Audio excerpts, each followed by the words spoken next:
So now I want to do this in a case that is not so trivial as what I've shown you so far. I want to study the case of deterministic flow and evaluate what is the likelihood that I come back to initial point. That's called periodic orbit. And the reason why this is not so trivial is because I told you that I can evaluate Dirac delta function as long as all of its multipliers are non-zero.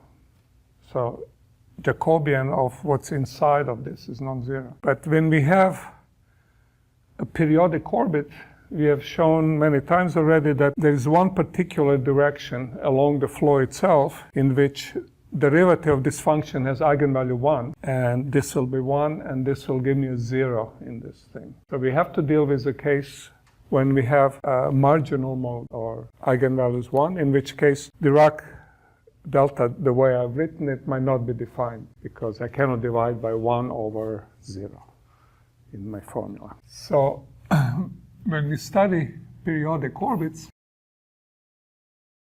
they're defined by demanding that I start on a point on the orbit, so I have something. I start at point xp. The periodic orbit is a set. I'll use little letter p to denote a prime periodic orbit. So it's the shortest way of getting around the set. The shortest time I can do it, that's called prime time, prime period. And it has a property that if I start at xp and I go around once for the prime period, I get exactly where I start. So stated in this language in terms of Dirac delta functions, I have to study what happens when I look at x minus, and I'll just say as long as x is a point on prime orbit, which I can consider a set embedded in my state space labeled by p. So this is the set of all periodic points belonging to the cycle or periodic orbit p. And the issue that we have to face when we study this is we start from all initial conditions. So we start in whole state space, and P starts from all initial conditions. And we would like to find out what's the contribution of returning orbits to this state space. So what's the contribution of f tp of x minus x? And you will immediately realize this is just a curve in a state space.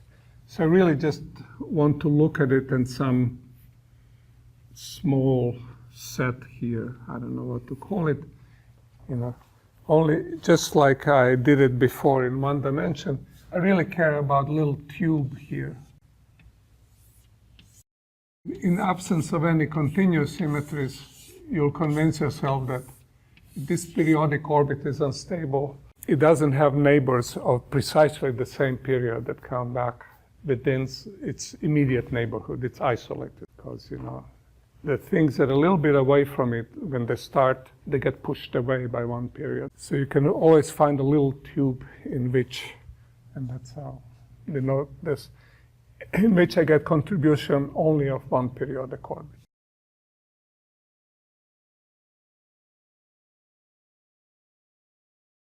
So how do I evaluate this kind of orbit? What I can do is, I can sit in this neighborhood, but I can study what happens for general time.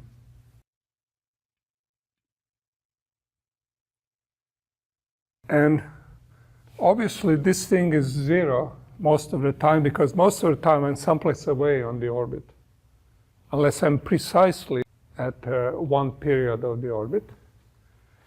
So this gives me a contribution only for, but I'm also allowed to go twice around the orbit and come back, and 3 times around the orbit. So I'll get a contribution either when I come back once or twice or any number of times. I'll call this R for repeats. So I get a contribution from all repeats. So if I know how to compute this contribution of this thing for 1, I'll probably know how to compute it for 2, 3, etc. I'll tell you how to do this. Now, our goal is to understand the long-term dynamics. What happens when I look at the system and its internal clock, like period of this thing, is very short.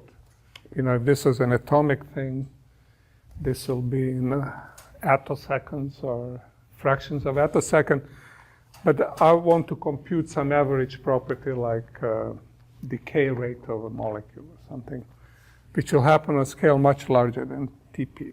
So the way you extract long-time properties of systems, you're very familiar with this from, in particular, quantum mechanics. What you do is you go to the dual space of the time, which is called frequency space. In other words, you take a Fourier transform. And sharp frequencies are characteristics of very long times. So if you're interested in the behavior of long times, you want to do a transform of a problem. Now in dynamics, the natural transform is actually not a Fourier transform. You're just moving forward in time, and you would like to find the effect of coming back once, 2, 3, infinitely many times. So the natural transform is actually Laplace transform, kind of transform that people use in engineering. It's a very close relative of a Fourier transform. You can think one is imaginary, one is in real time. But that's a natural object for natural transformation for this kind of problems. So we will discover that it's convenient for us to look at the Laplace transform. There's another thing that is very convenient for us. We understand that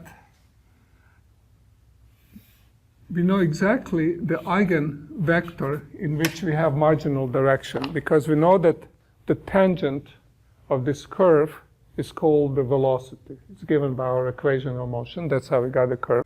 And this is the eigenvector on which evolution returns 1. The Jacobian of evolution is 1. When I start taking first derivatives of my mapping function.